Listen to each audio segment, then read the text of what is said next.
Something remarkable is happening in the Asia-Pacific region, immediately to our north, our west, and to some extent to the east.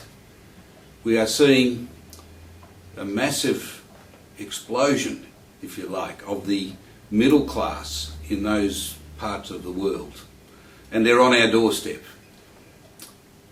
The OECD recently produced a table which showed that in 2009, 28% of the world's middle class lived in the Asia-Pacific region. They also forecast that in 2030, not 2050, not 2100, but in just 20 years' time, something like 66% of the world's middle class will live in the Asia-Pacific region, immediately outside our borders. This means an inconceivable 2 billion people who will have the wherewithal, the opportunity and the demand for food and fibre, for health, for education, and for all those other choices that a better income does bring. Now, what it brings for Australia is just endless opportunity. It is a remarkable opportunity that presents in the region. I just wish I was 25 years old again, because I think the next 30 years, 40 years will be spectacular in terms of the opportunity. But if we are to take advantage of what's happening around us in our region, we need to have our economy, our industries, our people, all in the best possible shape so that we can be on the front foot to capitalise on all of these opportunities. We need leadership and vision. We need a sense of direction, something that people feel is totally missing from the Labor-Gillard government over the last 20 months and from the Rudd government before that. We need positive plans, and that's something we've been working on now for 20 months. Positive plans for Australia. We're looking to back our strengths. It seems obvious, but it's not always what happens in Australia. Clearly, resources and energy is one of our great strengths. Why would you put 2 new taxes and hold it back in the middle of a boom? It doesn't make any sense. It's like putting a lead weight around your best player in a grand final.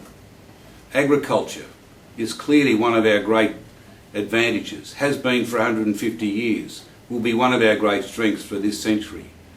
Food security is one of the issues for the world in this century. We stand well placed to not only feed the 60 million we do now, but to double our capacity, to feed 120 million or more.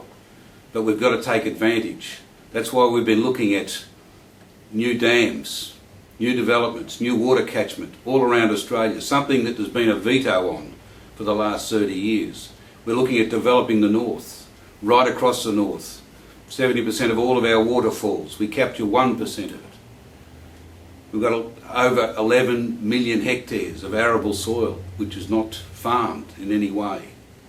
These are the sorts of opportunities we need to grasp, because there now is the market which can pay to develop what are, in many cases, costly areas of development, but areas that are rich for sustainable agriculture for centuries and centuries to come. Our whole education sector, our medical research, these are great strengths. These are things that will be wanted within the region as people move rapidly into the middle class in all of those areas around us, all of those countries. But to do this, we do need common sense and planning.